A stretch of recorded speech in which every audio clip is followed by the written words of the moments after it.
Hello, welcome once again. Today we are going to look at infertility, and this is the inability of a couple to have a baby or to conceive a baby despite being together for 12 months. Now we are going to look at specifically one of the causes of infertility, and this is prolactinoma.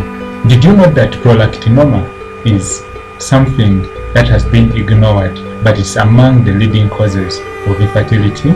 Stay with me today and we are going to talk about how prolactinomas affect infertility.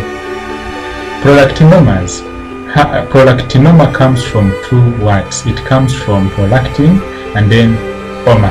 Oma means a tumor, and then prolactin is specifically a hormone that is produced from the anterior pituitary gland.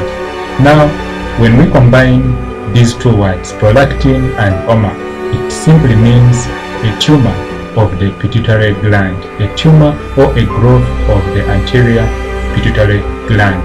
But one thing we have to really specify here is this: these prolactinomas are benign tumors. Benign means these tumors or these growths do not become cancerous. They basically be on the human body, they be on the body, but they do not become cancerous. And so they cause changes in a woman's body, and even men have prolactinomas, but specifically here we are paying more attention to women. We shall also talk briefly about how these affect men also. Remember, this is Pregnancy Solutions with Gerard Massa. On this channel we talk about fertility, we talk about pregnancy, we talk about infertility. Feel free to ask me all your questions down below in the comments, and I will answer them personally. Prolactinomas are produced from specific cells in the pituitary gland, and these cells are called lactotrophs. Although we know that in the anterior part of the pituitary gland we have two types of cells. We have the lactotrophs and we also have the gonadotropins. The lactotrophs are those specific cells that produce prolactin. If these lactotrophs tend to grow abnormally, if they grow abnormally, they increase in size, and when we talk about increasing in size, when they increase beyond 10 millimeters, and they of course begin multiplying and replicating, making many copies of themselves, and of course increasing or causing enlargement of the pituitary gland, we call this prolactinoma. Prolactin is a hormone that stimulates milk production in women. If at all the hormone prolactin is being produced in large quantities, then we call this a prolactinoma, and we call this a problem. Remember, one thing is this: prolactinomas can be identified very early and they can be treated, but we shall reach that point of identification of the prolactinoma and then of course even the treatment. But what I wanted to point out is this: in the anterior pituitary gland there are two cells. We said there's the lactotrophs and then the gonadotropins.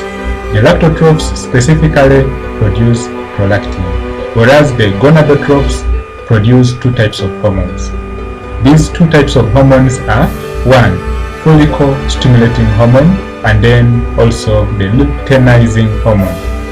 These are called gonadotropins. These hormones actually are stimulated for production by the hypothalamus. Now, we don't need to really go into all the details, but just understand that these two hormones, FSH, that is follicle stimulating hormone, and also the luteinizing hormone, travel to the ovaries, that is the ovaries of the woman, and when they reach the ovaries, this is what happens. We know that the ovary is made up of follicles or egg cells. Now, the hormone called follicle stimulating hormone acts on a particular part of the follicle or on a particular part of the egg cell known as the granulosa, and it causes or it brings about production of estrogen. Let me repeat this for clarity. The hormone known as the follicle stimulating hormone is produced by the anterior part of the pituitary gland, specifically the lactotrophs. The follicle-stimulating hormone travels to the ovary and it acts on the follicles or on the particular part of the follicles or the egg cells known as the granulosa, and after acting on the granulosa, then estrogen can be produced. Estrogen is the end result of the follicle-stimulating hormone acting on the egg cells. The hormone known as the luteinizing hormone travels to the ovaries also, but for it specifically, it acts on the theca cells. Theca cells are the outer layer of the egg cells or that outer covering of the follicles. When it acts on the theca cells, it actually produces two hormones. The first hormone is progesterone, and then the next hormone is called androstenedione. Now, kind of a bit complex, but just understand that estrogen and progesterone and androstenedione are end products of two hormones acting on the ovaries. When these two hormones travel to the ovaries, we get this, as a result. Now, in a woman who is having prolactinomas, there is actually overproduction of these two hormones, the follicle-stimulating hormone and the luteinizing hormone. They travel in excess to the ovaries. Now, when there's too much follicle-stimulating hormone and there's too much luteinizing hormone in a woman's blood, then the brain will go into what we call a negative feedback mechanism. There's a hormone also called dopamine, which is actually a feel-good hormone. This has a negative effect. It actually causes, or it brings about the cessation, or it stabilizes, it brings down the levels of the follicle-stimulating hormone and the luteinizing hormone. Now, specifically, this is an automatic process that happens. When there's too much follicle-stimulating hormone and luteinizing hormone in a woman's blood, then specifically dopamine is produced, which brings about what we call leveling, or it levels these two hormones. Now, in women with prolactinomas, this process becomes so irreversible in such a way that, remember we said that the follicle-stimulating hormone and the prolactin specifically produce or lead to the production of estrogen and even progesterone. Actually, in men, it brings about production of enough testosterone. And of course, if at all a man is also having a prolactinoma in his anterior pituitary gland, then it means this man has high chances of suffering from what we call erectile dysfunction, loss of libido, and then of course infertility or failure to make a woman pregnant. So in simple terms, you realize that the follicle-stimulating hormone and the luteinizing hormone are very important in fertility issues. If they are really affected by these tumors or by the prolactinoma, then we can end up with infertility or failure to conceive or failure to get pregnant. How do we diagnose prolactinomas? How can you tell that a woman has a prolactinoma? We got to this, and specifically blood levels of prolactin can be checked. Most times your doctor will order for a blood sample to test for the levels of prolactin. Your doctor will also order for a blood sample to look at the levels of the follicle-stimulating hormone and then the levels of the luteinizing hormone. Remember, we said that because of the prolactinoma, there is too much follicle-stimulating hormone, there is too much luteinizing hormone, and then of course there is less estrogen being brought about. This is a negative feedback mechanism.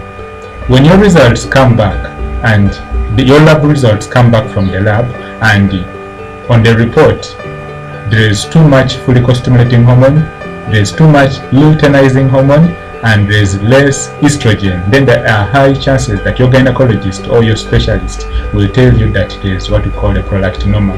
But still, since we said that this is an overgrowth or an increase in the size of the anterior pituitary gland, there could be also other signs. For example, there may be what we call compression of the optic chiasma. The optic chiasma is that particular part of the brain that deals with vision.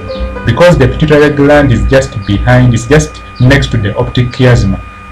Expansion of the pituitary gland can lead to compression of the optic chiasma, and of course this woman will tell you, or this patient with prolactinoma will tell you that they are not able to see the things which are at the temporal part of the brain.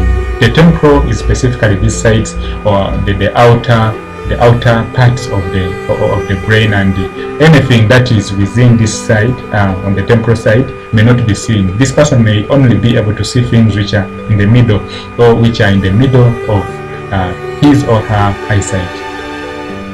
It's also called tunnel vision, actually, tunnel vision. So because we know that estrogen is very good in regulating the blood levels, it is very good in regulating the cardiovascular system, in regulating your blood pressure, also regulating the blood vessels so that they do not thicken.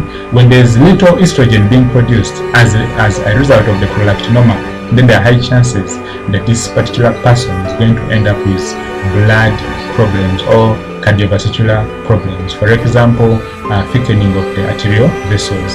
Estrogen in women also is important in maintaining the bone density.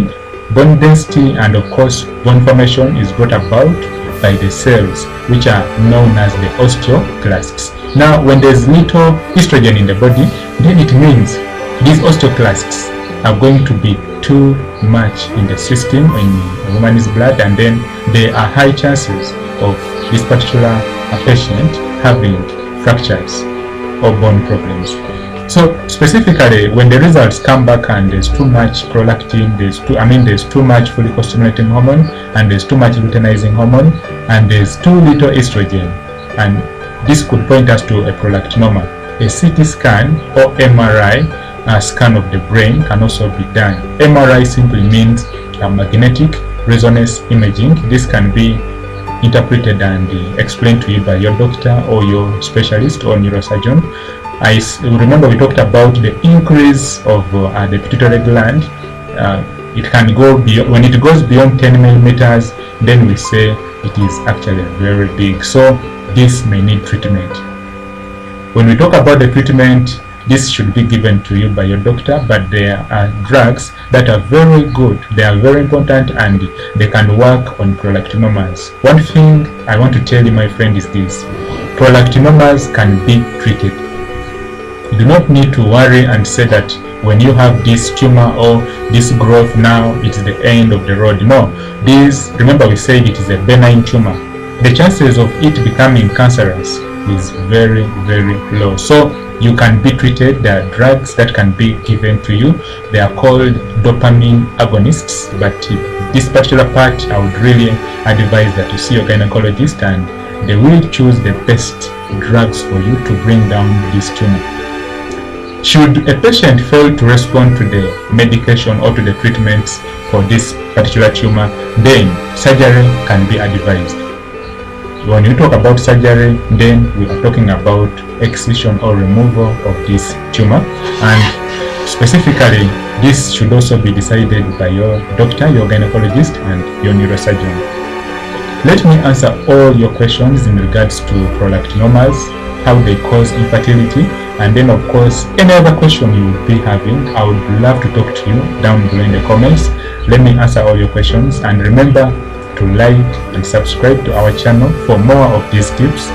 Share this video with your friend. You could be having a friend who is having issues with fertility. They've tried to get fertile, things are not working out.